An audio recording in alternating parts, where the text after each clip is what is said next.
శ్రీమాత్రే నమ. జై గురు దత్తాత్రేయ నమ. ఈ వీడియోలో మనం ఏప్రిల్ 14 నుంచి 20వ తారీఖు మధ్యలో జరగబోయే వార ఫలాలు సింహరాశి వారికి ఏ విధంగా ఉంటాయి అనే విషయాన్ని మనం తెలుసుకునే ప్రయత్నం చేద్దాం. సింహరాశి వారికి మరి ఈ వార ప్రారంభంలో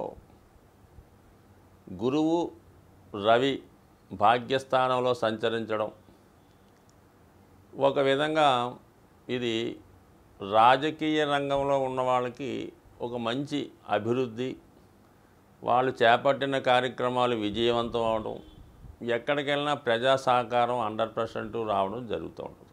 అలాగే ప్రభుత్వ ఉద్యోగులకి అభివృద్ధి, చాలా నిజాయితీగా వ్యవహరించడం, ధర్మంగా వ్యవహరించడం జరిగే అవకాశం ఉంది. సో అలాగే జాతకుడికి గతంలో కన్నా క్రమశిక్షణగా మెలగడం, మరి సాంప్రదాయాల్ని ధర్మాన్ని రక్షించే కార్యక్రమాలు చేపట్టడం జరుగుతూ ఉంటుంది. ఇది పూర్వపుణ్యాధిపతి అయినటువంటి గురువుతో రాష్ట్రాధిపతి రవి కలిసి భాగ్యస్థానంలో సంచరించడం ఒక విధంగా ఇది జాతకుడికి 3 విధాలుగా ఉపయోగపడుతుంది. ఒకటి, జాతకుడు పెద్ద వయసు వాడైతే తన సంతానం యొక్క అభివృద్ధి రావడం, పిల్లలకి విదేశ అవకాశాలు కానీ గొప్ప గుర్తింపు కానీ రావడం జరుగుతూ ఉంటుంది. అదే జాతకుడు బాల్యావస్థలో ఉంటే తండ్రి గారికి మంచి గుర్తింపు రావడం, మంచి ప్రభుత్వ పదవి లాంటిది రావడం, గుర్తింపు రావడం జరుగుతూ ఉంటుంది. వ్యక్తిగతంగా జాతకుడికి దైవభక్తి పెరుగుతుంది, ధర్మాన్ని రక్షించే ప్రయత్నం చేస్తూ ఉంటాడు, చాలా నిజాయితీగా వ్యవహరిస్తూ ఉంటాడు. అలాగే మరి ఈ విధంగా ఈ కాంబినేషను జాతకుడికి అన్ని విధాల అభివృద్ధికరంగా ఉంటుంది, మంచి ఆలోచనలు సత్ప్రవర్తన లభిస్తూ ఉంటుంది. ఒక విధంగా కుటుంబ స్థానంలో ధనస్థానంలో కేతు ఉండడం వల్ల జాతకుడికి ఎక్కువగా దైవ సంబంధించిన కార్యక్రమాల మీద ఆసక్తి పెరుగుతూ ఉంటుంది.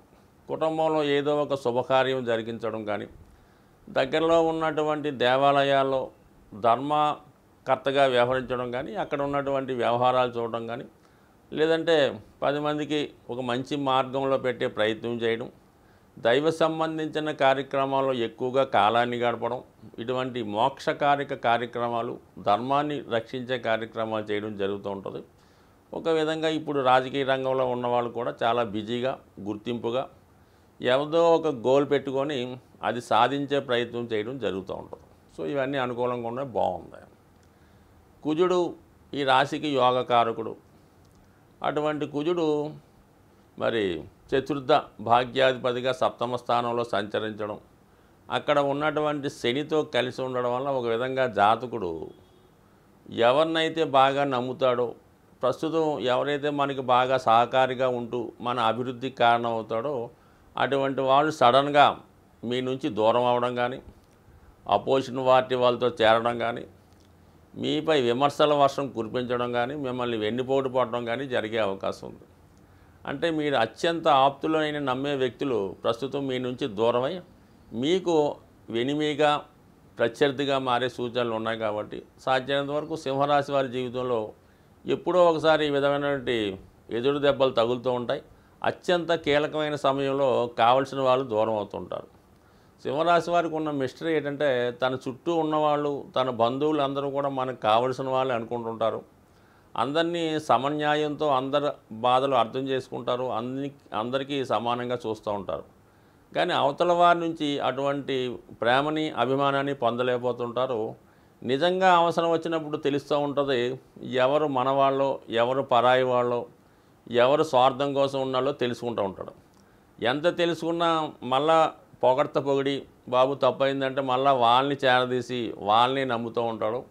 వాళ్ళే వీళ్ళ పతనానికి కారణమవుతుంటాడు. కాబట్టి ఒకసారి జ్ఞానోదయం అయిన తర్వాత మళ్ళా అదే పొరపాటు చేయడం అన్నది ఎవరికి కూడా మంచిది కాదు. ముఖ్యంగా సింహరాశి వారికి కూడా ఈ విషయంలో చాలా జాగ్రత్తగా వ్యవహరించడం మంచిది. ఒకసారి వద్దు అనుకున్న వాళ్ళని మళ్ళా జీవితంలో మీరు చేరదీస్తే ఖచ్చితంగా వాళ్ళు ఇబ్బంది పడే అవకాశం ఉంటుంది. కాబట్టి ఈ విషయాన్ని గమనించండి.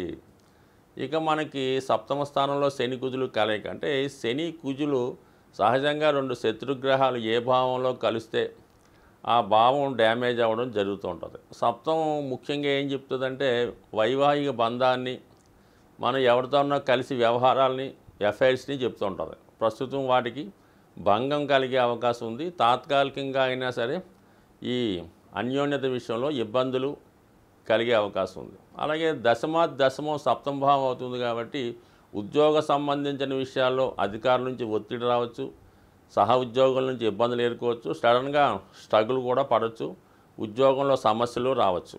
అలాగే గృహ సంబంధించిన విషయాల్లో కూడా ఇబ్బంది. అంటే సప్తమ కేంద్రం అనేది అత్యంత కీలకమైనది.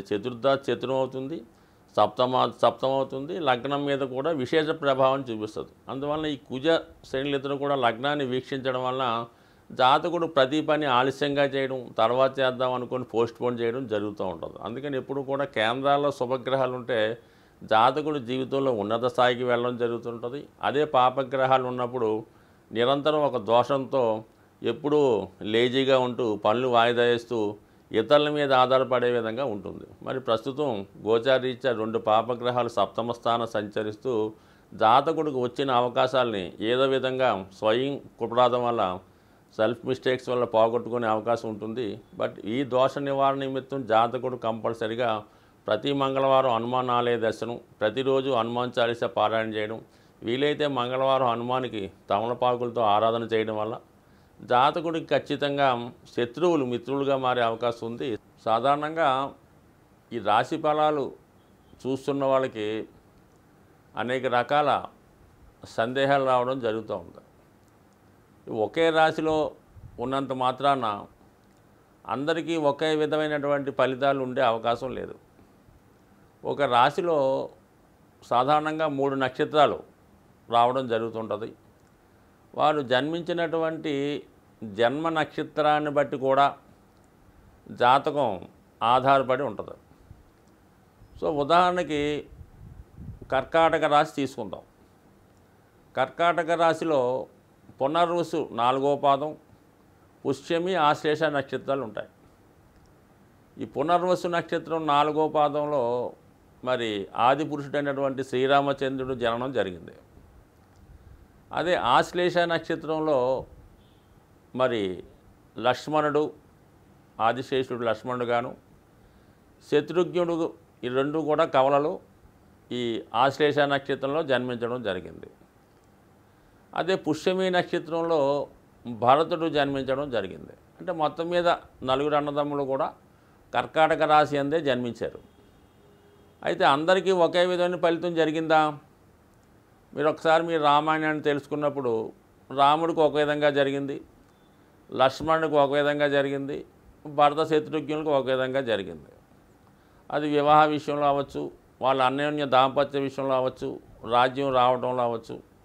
సో అందువలన ఏంటంటే ఒకే రాశిలో జన్మించినంత మాత్రాన అందరికీ ఫలితాలు ఒకే విధంగా ఉండవు.